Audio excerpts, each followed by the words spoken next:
Good morning, good afternoon, and good evening. If any of you are watching out there, welcome to RickyVillaTV alongside Shelfside Spurs and Spurs Wasian. I hope everybody's well on this sunny Sunday morning, afternoon over here in the Netherlands, and obviously evening elsewhere. Unfortunately, Kev is not feeling very well today, and so he won't be coming on. So I hope you get better soon, Kev. Always a shame when you don't come on. So I'm not sure if Eugene's coming on. I don't know if Johnny Einstein's coming on. There's a few others who've been asked to come on, but currently it's just me on my Todd, and it looks like Mike Zappa as well. Yeah, looks like it's just me and you, mate. Although it does say there's 5 people watching. So we will start off talking about the Liverpool match on Wednesday. So the lineup was the new boy Kinski, Spence at right back, Gray, Dragusin in the middle at the back, Spence at left back, Porro right back, Bentancur, Bissouma, Berthal in the middle, Son on the left, Kulu on the right, and Solanke up front. I have to say, I think we played pretty damn well. Everybody was talking about, oh yeah, here we go. We don't have any central defenders, blah, blah, blah. And we still don't. But it seemed that they actually showed up. It seemed that Ange has maybe taken a little bit of the, I don't know if you can call it criticism. I suppose it is criticism. But also a little bit of advice that you can't go out there and stick 8 men up front. I mean, he maybe should have asked Ozzy Ardiles about that before he decided on those tactics. It was all pretty good. I think I don't remember Liverpool really having a massive amount of chances. When they did, the new boy Kinski was absolutely brilliant. He inspires confidence. He dropped the ball a couple of times, but it was, he dropped it close to himself. He plays well with his feet. His distribution is good. That's something we haven't really had in a goalkeeper for a while. Yeah, okay, first game. So you never know if that is going to continue. Porro actually had a relatively quiet game by his standards. Gray and Dragusin were decent. I still am a little bit worried every time Dragusin touches the ball. I just think that he doesn't have the composure on the ball that someone like Romero and Mickey van der Ven have. Gray, again, showing maturity beyond his years. Gordon Bennett, if I was that mature when I was 18, I'd probably be a rocket scientist by now. But coming on to the man of the match, in my opinion, was Jed Spence. I really don't know how big his pocket was on that night, but he had Salah in it for most of it. We've got some messages coming in. Gavinsky, Night Glow, morning. How are you, mate? Nice one. I do believe that's the Sheriff.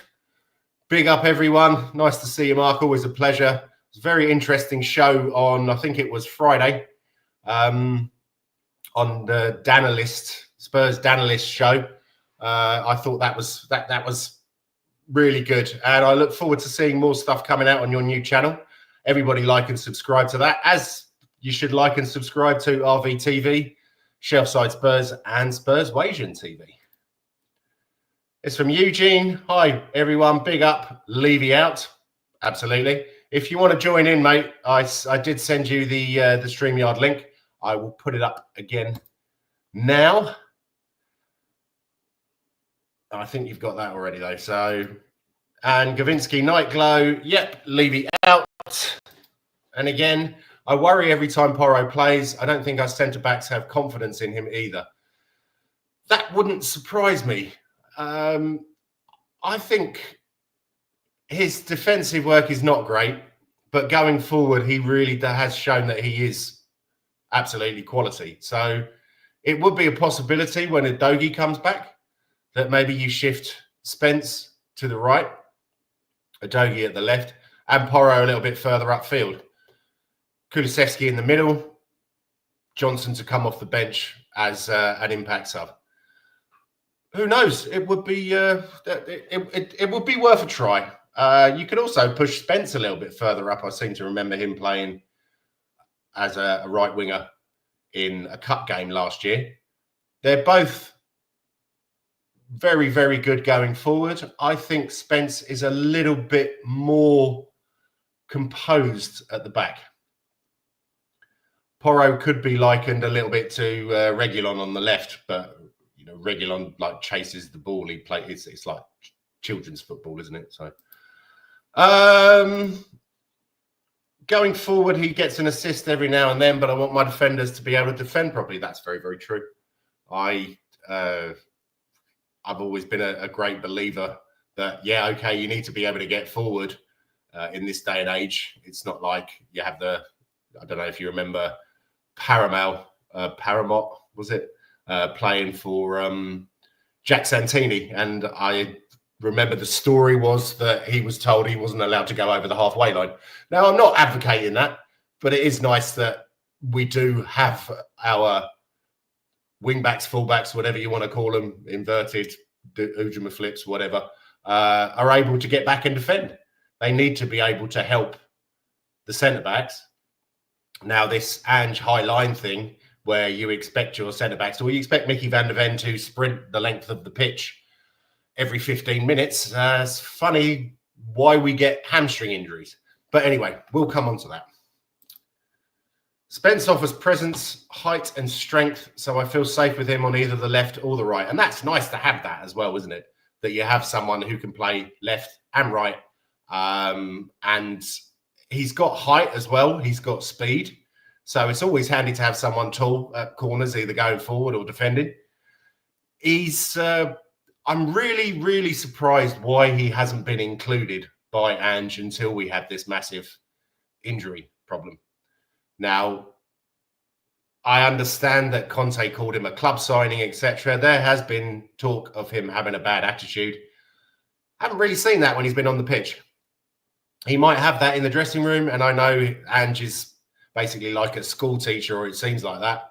From what I'm hearing, he's very aloof with the players, and he expects them to do everything that he commands.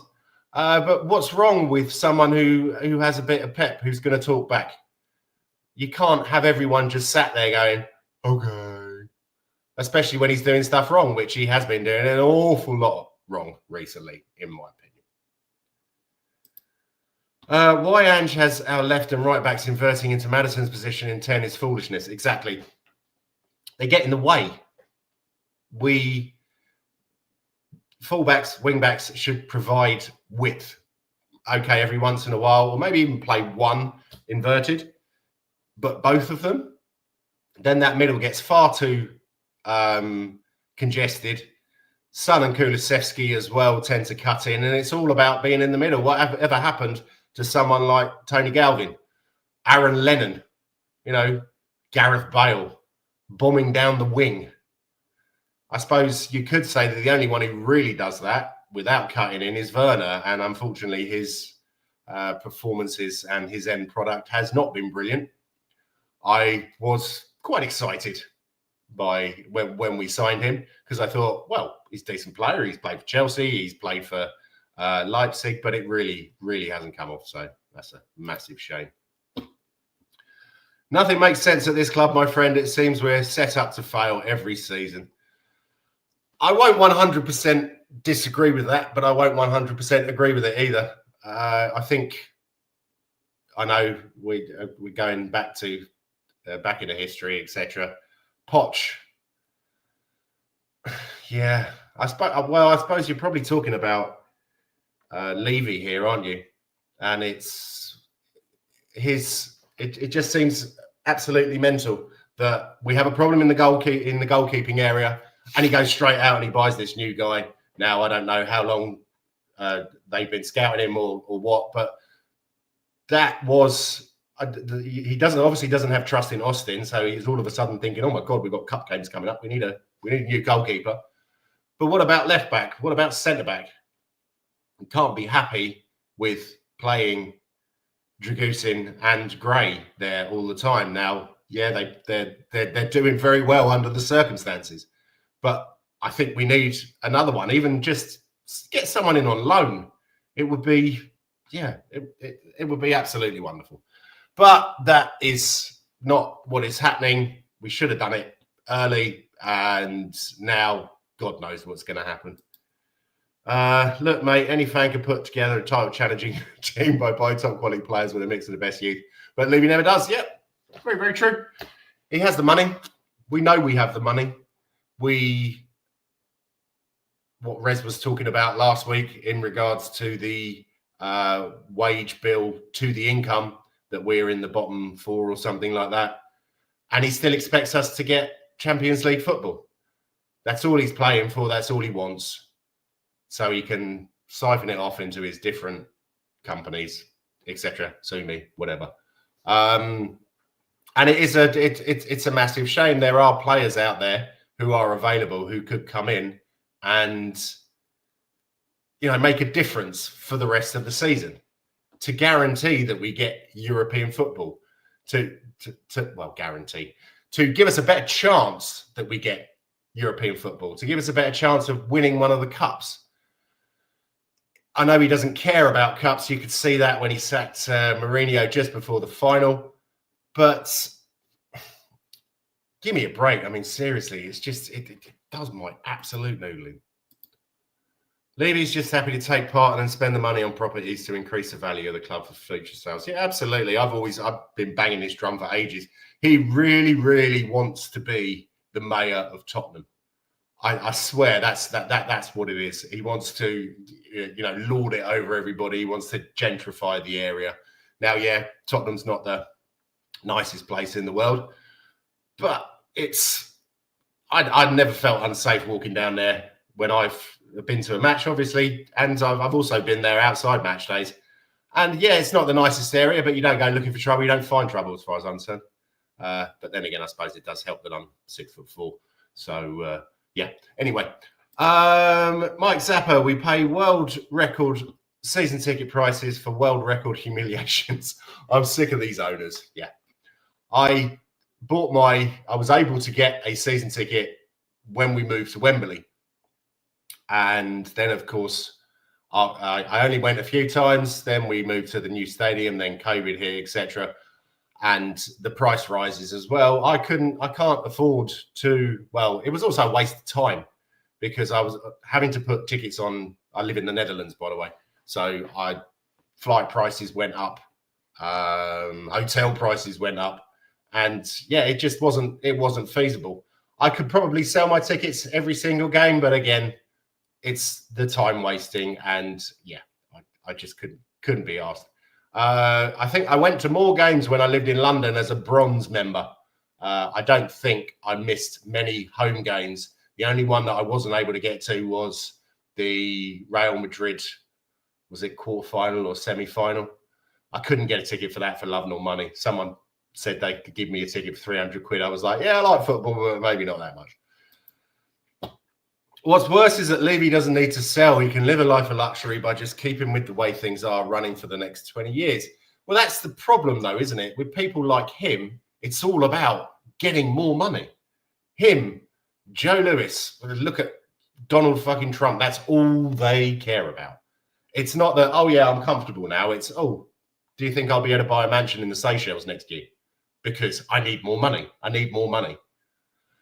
And unfortunately, the way that it's going with all of these tourists at the ground, it's what he wants. They pay a massive premium for tickets.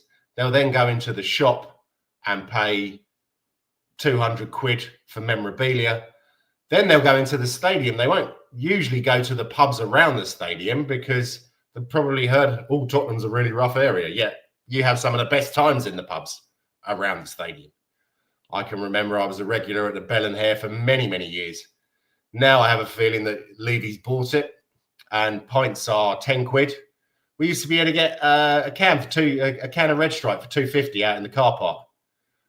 And that was absolutely brilliant. And I would go there every game. A lot of people like the bricklayers. It was never really my scene. But there's also the what do you call it? The two brewers, which was always, I used to like that because there was always a level of danger in there, because that's where most of the hooligans drank. Then there's I think it's Prince Albert, there's the Gilpin, there's the Antwerp Arms. All of these pubs, they need our support, but Levy is desperate to get people into the stadium so he gets the money into his own pocket. And it's clear that Levy is pricing the poorer fans out as he wants richer clientele to replace the Exactly. That's what I just said. Gavinsky Nightglow, do you want to come on? You're more than welcome. You don't have to show yourself on camera. It'd be nice to have someone to chat to, though. Levy wants the hardcore fans watching the games from their armchair on Sky Sports. Yep, absolutely. Over here, it's called Ziggo. Well, no, Viaplay. They're just as bad as Sky Sports. Hardcore Arsenal fans being priced out of their stadium too. It's even happening at Chelsea, City and Liverpool.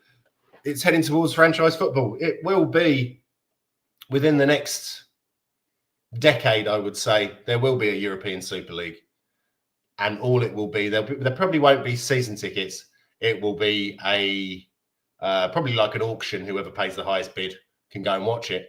And of course, the people who come over to England or maybe come down for one game a year, they'll be glad to pay £100, £150, because that will be their yearly experience of football. I remember paying 28 quid. We used to pay £28 to get in a South Stand back in the late 90s, early 2000s. And I'm sure that the older viewers would remember that you queue up on the day, get through the turnstile, and it was absolute bugger all. So what can we say? It's things are looking a bit bleak for Premiership football. When I was in my early 20s and working in hotels, so I wasn't getting paid an awful lot, and I was working nights as well, so I couldn't afford to go to Tottenham, so I used to go to Barnet at the old Underhill Stadium, and apparently they're moving back there now. So I'm really considering getting a season ticket for that, because it's proper fans. It's, I wouldn't say, you can't say proper football, but it's not the best football, but you never know. You sometimes get some really skillful players down there. And it's just, it's a good day out. Now when I go to Tottenham, I go because I want to go and see LJ and Gaza and my mates there. It's an expensive trip. And so I suppose you could say that I've turned into one of those tourists, only I won't spend 150, 200 quid in the club shop, and I'll probably buy 1 or 2 pints in the stadium, and that's it. Levy is changing the demographic inside and outside the stadium. Now the logos start to change. Soon the cockerel will be sitting. It wouldn't surprise me. I am actually quite surprised that he hasn't tried to get a rugby team to play every other week in there. I know he's done a few rugby league games and stuff like that, but you know that, like at Adams Park and I think at Vicarage Road in Watford, they have rugby teams playing there as well. And yeah, I mean, who knows? Maybe, I think Saracens are south, aren't they? Harlequins, I think they're North London. So I'm really surprised that he hasn't decided to do that.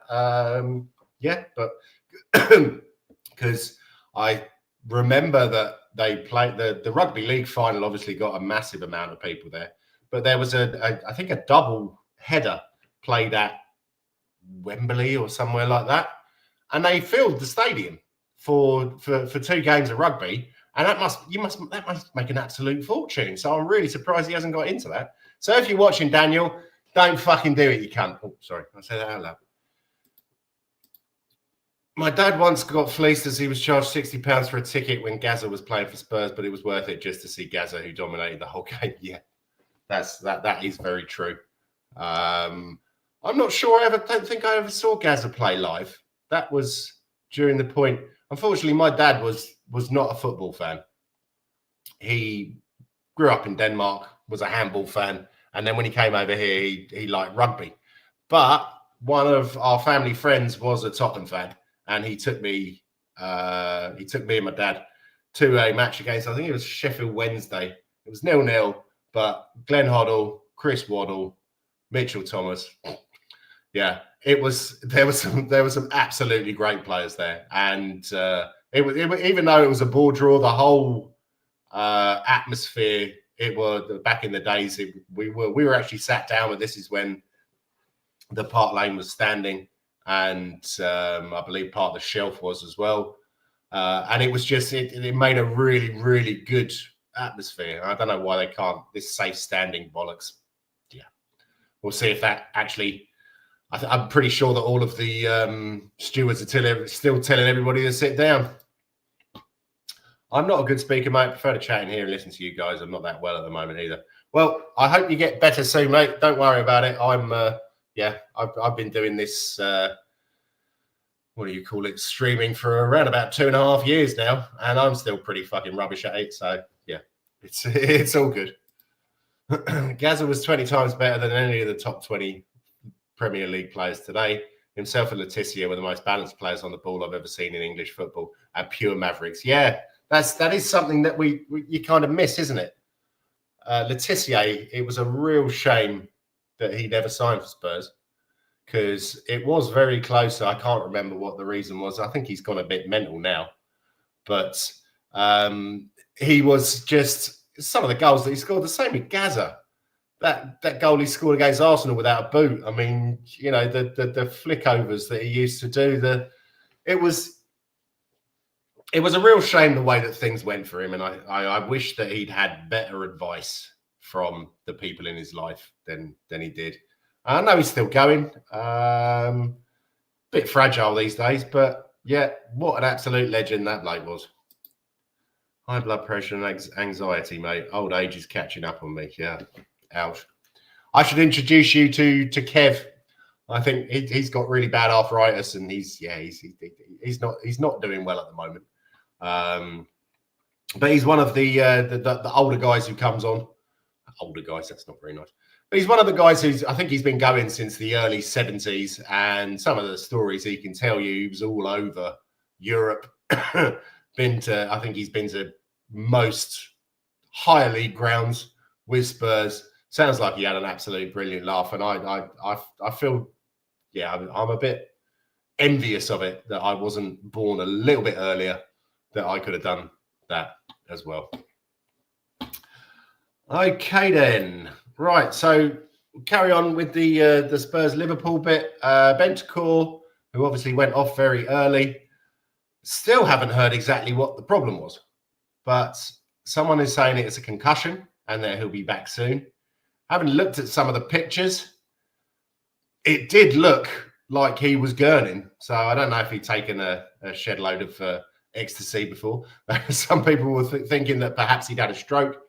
Apparently that's not the case. So we wish you all the best, Rodney, and we hope you get well again. Bissouma. He has been criticised massively on this channel this season. I don't think he's played brilliantly. Seems to go missing a lot. He was absolutely outstanding on Wednesday, and I'd have him up there with Spence and Bergvall and Solanke. There were 4 players on the pitch who were absolutely brilliant. What year did Clive Allen finish up? I think Lineker came in with Gazza came in with Lineker in the 90s. I have a feeling Allen was 89, 90, was it? I will have a quick look. But again, that 19 was it the 86-87 season where he scored 40 odd goals.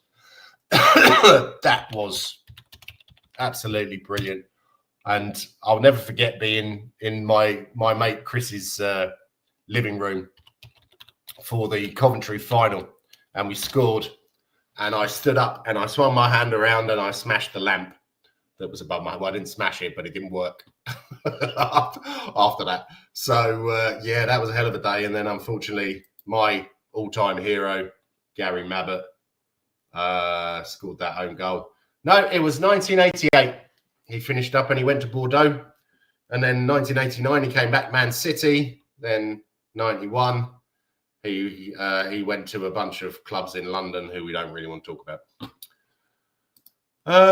Assuming needs a proper number 6 behind him so he can play his number 8 role properly, and Maddison needs to be left up there so he can do his thing as a number 10, not crowded out. That's very true. I believe that Gray was actually bought to be that number 6, and due to the fact of all these injuries, then he's ended up playing everywhere apart from the number 6. Did he play 20 odd minutes, I think, in midfield in a cup game, the Europa League? But still, it's kind of a shame. So yeah, we'll see what happens with him. As has been said on this show or by myself, I really think that he's going to be a bit of a Spurs legend if he sticks it out. Johnny Einstein said that he thinks he's got shades of Perryman about him. If we could get another Steve Perryman, and I mean, obviously no one will ever replace the original, but that would be a little bit special. So coming on to Bergvall, he was absolutely everywhere, and obviously that goal was brilliant.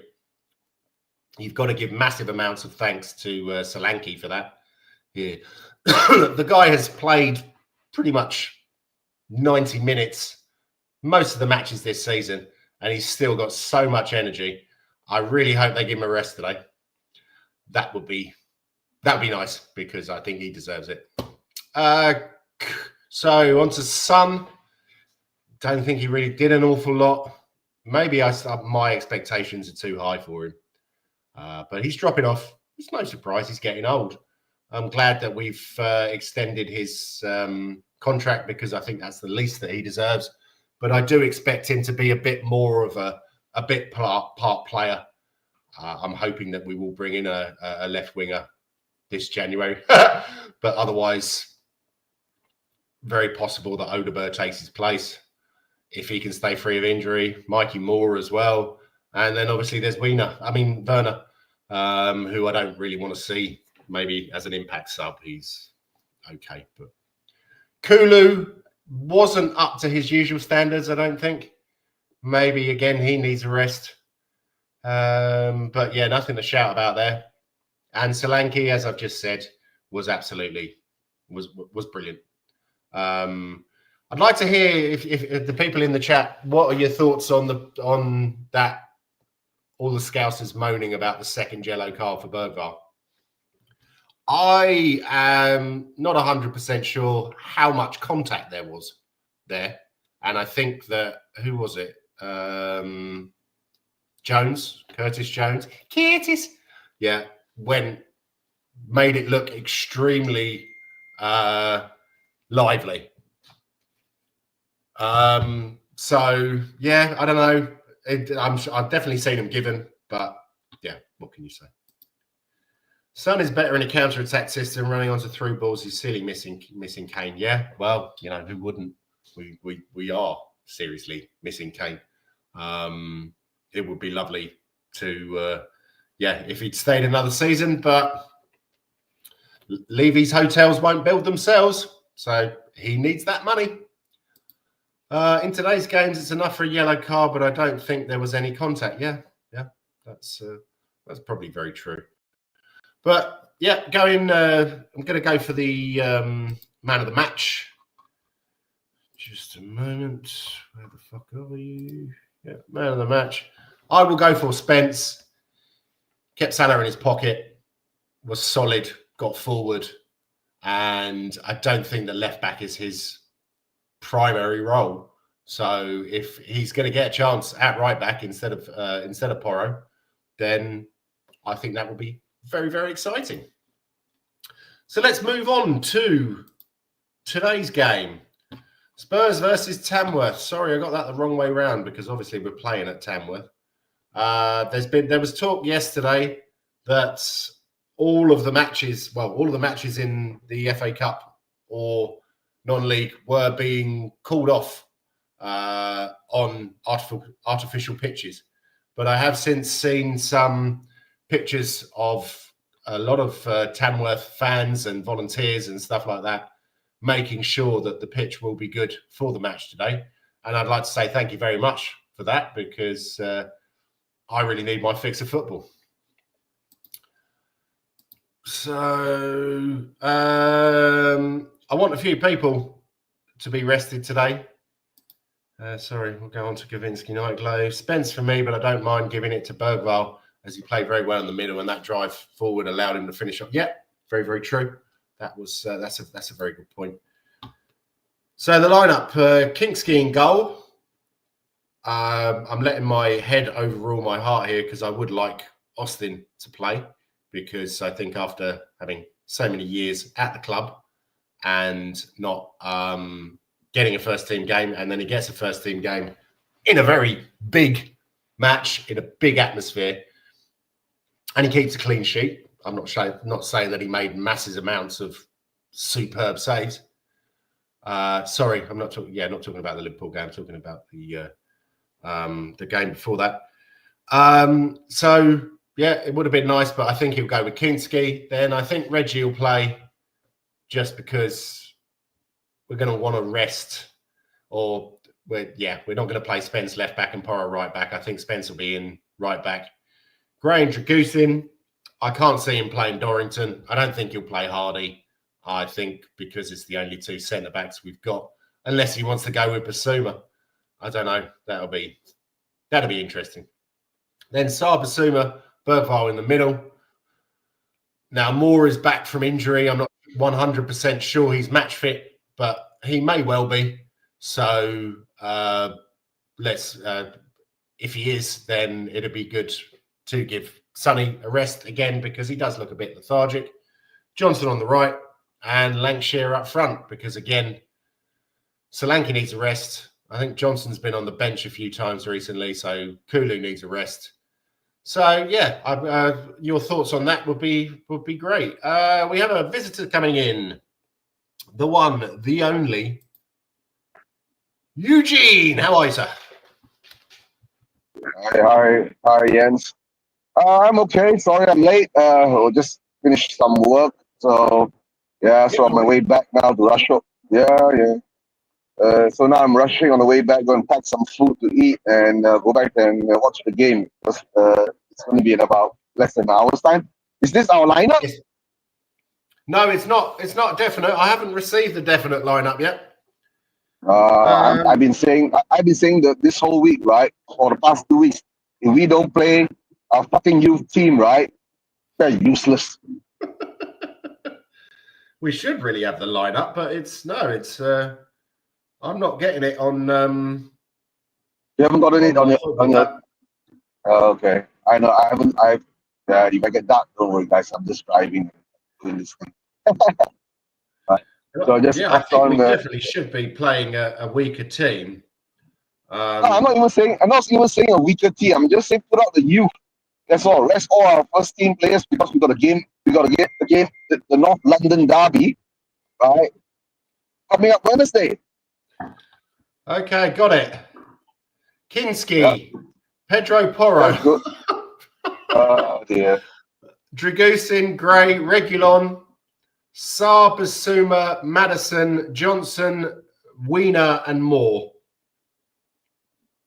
Oh, what's wrong with this guy? It's Tamworth, bro. What's wrong with our manager? Yeah. Who's on the bench?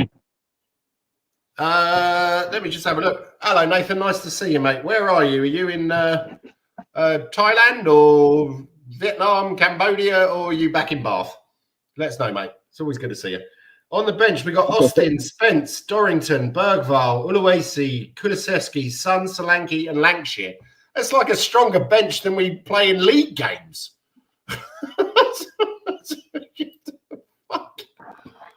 I think Bentancur's out for 7 to 12 days because of a supposed head injury from that strange fall that he took. Yep. Yeah, I know that Bentancur. I'm so surprised. Why didn't he? Why isn't he playing at least? You know, he put in Bergwall, right? But I know, because maybe that's the thing, he has to rotate with Madison, because Madison hasn't been playing so much enough. I don't understand. It's Tamworth, right? Are we that afraid of Tamworth? Yeah. Unbelievable. But yeah. Nathan says, "Where's Yang?" That's a very good question. And where's Yang? Yeah. And Kavinsky Nightglow is saying, "So Moore is our central striker. Thought his natural position is wide left." Yeah, I'm not sure. I wouldn't be surprised if he played Johnson or Werner up front. Who's up front now? They've both played up front before, but who's up front now? Well, it shows that Mikey Moore, is up front. Oh, he's put on Mikey Moore. All right, that's fair. So that seems absolutely mental. Why doesn't he use Lancashire? Lancashire is he's the designated striker, right? Yeah. Moore is more of a winger, right? Yes, yeah. It is what it is, mate. Sorry. So Nathan's in Chiang Mai, lucky man. Give my regards to, what was it? To tell the truth, right? But number one bar is in the non-league. Had a great time. Right. Yeah. Tamworth is in the 16 in the non-league, right? Yeah. Yeah, and as Kavinsky Nightglow says, for fuck's sake, why not play Lancashire as central striker with Moore on the left and Yang on the right? I'm not sure where Yang plays. Yeah. Is he right? Is he a right wing or left wing? I don't know a lot about him, I'm afraid. So I don't know a lot about him, but all I know is a winger, right? If you can play him on the right, we'll find out how good is he. But I think if Moore is on the left, we can play Yang on the right, right? Yeah. And like what Kavinsky says, very true. Stick Lancashire in the middle, right? Yeah, it's mental. And midfield, you can still keep Bergwall there. You mean with Madison? Sorry? No, I'm saying, right, in the midfield, right, we should put in Bergwall with Madison and then with Sarr. I mean, if Sarr is not suspended. Yeah. No, right? Well, Sarr and Basuma. And it surprises me he's playing Basuma. Yeah, I don't know. I don't know. And our defense, right? We can use Dorrington. Take out Dragosin or take out Archie Gray. Our left and right wings. Who are there? We have Spence and Poro on. Yeah. It's Poro, I assume, at right back and Reggie at left. Okay, guys, I figured it out. You know what? It puts on a strong squad, then the betting odds, right, will go up. And you want us, we're going to win this game 1-0. That's all I'm going to say. That'd be fine. Remember, Levy told Sherwood not to play K because he was just young up and coming straight. Yeah, well, yeah. Ange can't win. You'd all be moaning if he played a weakened team and we lost. Yeah, that is true, but I still think that he should have played the youngsters. But I'm not even saying it's a weekend team. You should play the youth. This is Tamworth, right? Yeah. If you're playing maybe a championship team. To be honest, Eugene, I also have seen, that there's this cup at the moment where the under-21s play the non-league. The EFL Cup or something like that, right? We haven't been doing very well in that. So I think it's also a case of, because Tamworth are full-grown men, whereas these guys are still developing, I would have liked to have seen Dorrington in there, because I believe that him and Dragusin, I think that might have been interesting, or him and Gray. And yeah, well, he's playing Mikey Moore, but I would have liked to have seen Lancashire in there and Moore. I'm not sure who he'd play in central midfield. Maybe Gray. I don't know. Yeah. As John said, we'd be moaning if we played a weakened team and lost. But I'm moaning anyway. That's just what I do, John. So I hope you're well, mate, and enjoy watching the match with your brother. Hey, Johnny, big up. Yeah. No, the things that it's so weird. Like, it's like he completely doesn't trust the youth. You get what I'm saying? Huh? Yeah. And when we had Conte and Mourinho and all that, right? Our fan base was going, we never play the youth, and blah blah blah. And now in this scenario where we're playing Tamworth and he's not even, I know, like you say, okay, Mikey Moore. But Mikey Moore is not even considered youth because he's really slotted into the first team, right? With his performances. Yeah. Right. But I understand Mikey Moore needs games, right? He's just coming back again. This should be a good test for him. He's 17 years old, bro. Right. So that should be a good test for him. Right. But the thing is that you're talking about Lancashire. Why isn't he on? Number one. And then you're talking about why isn't Dorrington on? Right. I don't know. Unless he's expecting us to go out there and smash Tamworth in the first half or first 20, 30 minutes, 5-0, then he picks them off, and then he puts on Dorrington, and then he puts on Lancashire, he takes on Wiener, or is it Wiener and Johnson? Yes, Werner and Johnson and Moore in the front three. Wiener, Johnson, and Moore in the front three, right? Yeah. And that's how I see it, and then rest it. You were saying, right, if you look at the bench, where's the youth? You got Son there. You got Bert, unless you put on Bert Wild there. Yeah, we got Torrington, Aloisi, and Lancashire. So, these are the three boys of the youth, right? And then the rest of them are more or less the senior team. I'm not surprised you didn't even see. As Kavinsky says, we should just put out a full young team of 18 to 21-year-olds and use an acne cream as our new sponsor. Yeah, I've been shouting for that, right? I want to see something like that come on, but now I've seen this squad. I don't know. To tell the truth, that makes me more worried for Jens. This makes me worried for Wednesday. Especially artificial pitch. I don't know how much they train on that at Spurs Way or whatever they call it these days, Spurs Lodge. But yeah, it's quite likely that you may pick up some injuries. I don't know, but John says they're a physical team, so we need to play experience, long throw and set pieces. Yeah, they've got that guy who looks a bit like Rory Delap who throws the ball. I know. I heard about him too. And that's how they got. That's how they got through the last FA Cup game, right? From that goal, the 1-0 win. Yeah, and you could definitely see if Vicario was playing in goal, then you could definitely see them conceding that goal because their goalkeeper was all over the place. He was like Vicario, but I'm hoping that Kinski's a little bit, a little bit sharp. I know one thing, right? Kinski, I understand he should play, right? He should get more simulation time with the squad, right? The understanding and all that. But the game against Liverpool, I think he added composure to our back line with his confidence in his playing out from the back. And I want to see more of that. Right? And if he can still continue it, then that will be good. And that will give us, maybe Vicario is going to be on the way out. Because we really need somebody who can be really commanding in his box with his feet.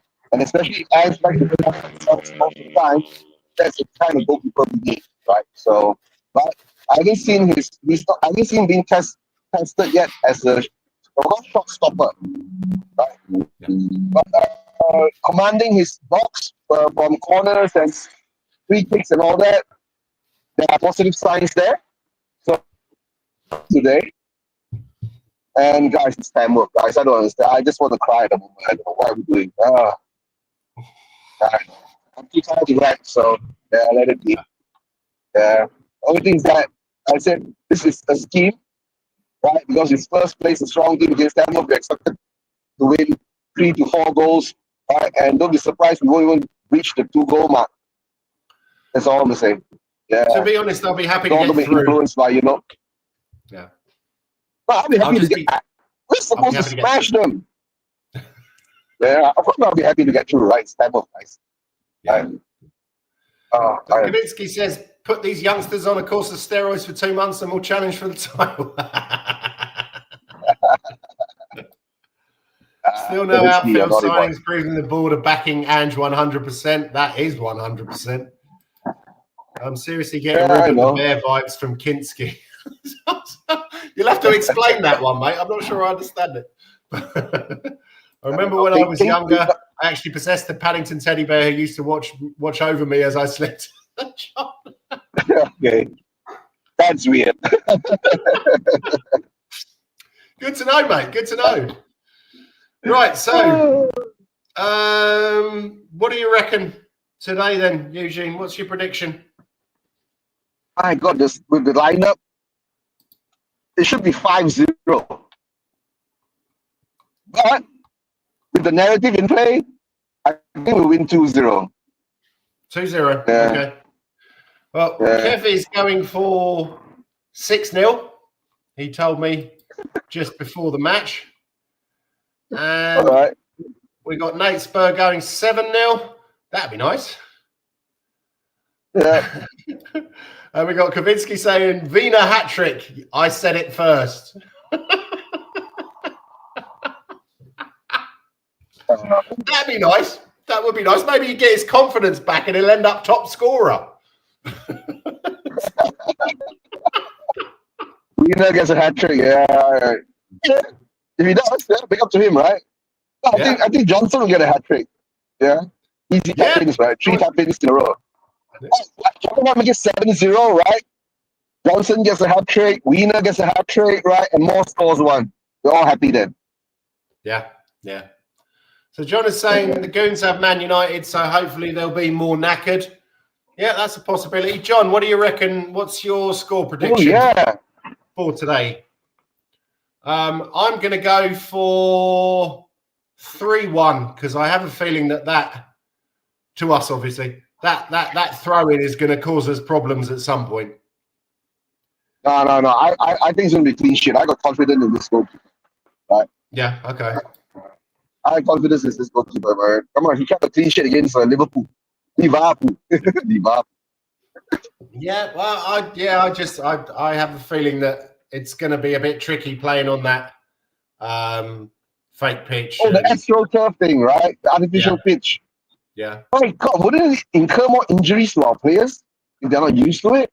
Well, that's what we were talking about earlier. That I know that we have a couple of plastic pitches at Spurs Lodge, but I don't know how often we play on them. So, yeah, I'm pretty sure someone confirmed that. Well, then again, it was Twitter, so it may be bollocks. But yeah. So, has Werner ever scored a hat trick in his entire career? Surely that's impossible. Yeah, that was going to be. This is good. This is his chance, right? Mate. Big up. Werner's up front. Hey, long time no see, bro. Yeah, big up, Celery. Long time no see. Hope you're doing well. Yeah, we're going back to the OG styles again, right? Me driving and doing the shows. Bloody hell, yeah, that's a name I haven't seen in a long time. Since probably the days of when I was originally doing Shelfside Spurs. Gordon Bennett, yeah. John reckons 4-2 to Spurs. I'd take that. I'd definitely take that. Yeah. Werner is one of those sleeper cells created by the German army, but right now his program is turned off, so today might be the say if he's ignited to assassinate. I like the way you think of it, Ski. This is quality, mate. Yeah. Werner couldn't even score down the Lloyd Crow Road. Now, just to explain that is the red light district in Chiang Mai where Nathan is at the moment and where my brother used to live. So I know it quite well. Chiang Mai, that is. Obviously not this place because I'm a God-fearing Christian. Yeah, Chiang Mai, yeah. All the way in Southeast Asia, right? North of Malaysia. Oh, dear. Right, so... Dude, he should be happy, right? He's in Chiang Mai, right? Yeah, it's nice and warm there. Yeah, tell me about it. What's the weather like with you at the moment? Wet. It's all wet. Oh dear. Yeah, I told you, right? Malaysian winter, right? It's always wet. Oh, okay. Yeah. End of the year, the monsoon season's around. It's raining every day, more or less. Even if it doesn't rain, it will have this drizzling kind of thing, right? Yeah. So, yeah. Okay. So, mate, at least it's not snowing. Do you have anything you want to talk about? Nah, I just hopped on to say hi to all you guys. Right, don't forget to subscribe to RickyVillaTV, Shells Like Spurs, right, and of course Spurs Vision TV guys, right. The game is going to start in about half an hour's time. I got about half an hour to pack some food and then go watch the game. I thought if I had time to get back home on time, right, I would do a watch along. But it's already 8 p.m. So, and I'm still out here trying to pack food. So nah, guys. Okay. But, thanks for the support, right? And all the OGs I've been seeing, like Salary Agent, like Kavinsky back. Yeah, I know Kavinsky is here again. It's good to have you here. Nate, if you're in Thailand, I hope you have a good time there. That'll be an understatement. And John, enjoy your time in Buckinghamshire, wherever you are. Oh, John, yeah. Little John, yeah. And yeah, we hope that Kev gets better as well. Oh, yeah, we hope Kev gets better. And there's one thing I have to say, right? I got to say happy birthday to Arthur. Right? He had his birthday about 2 or 3 days ago. Was it 2 days ago on the 10th? Right? So big up to him too. Yeah. Right. So, yeah. So, and then, of course, let's see what happens. And I don't think we're going to lose this game, guys. Yeah. Don't let me curse this. Celery Agent says, take care, bud, and drive safe. Yeah, I always drive safe. But guys, take care. Right, I reached the restaurant. I'm going to make my orders. Right. And thanks for the support. I'll catch you later. Yes. Right. End of the show. Take care, mate. All right. Have a good day. Yeah. So, right, take last care. comment. Kavinsky Nightglow. Ange was asked if he's keeping Werner on loan, and Ange said, I don't want to lose any more of my players. But what is he losing if Werner returns to Leipzig? 175 grand a week. Exactly. He's doing he's doing very, very, very little. But as I said, have a wonderful day, people, and Levy out. Yeah.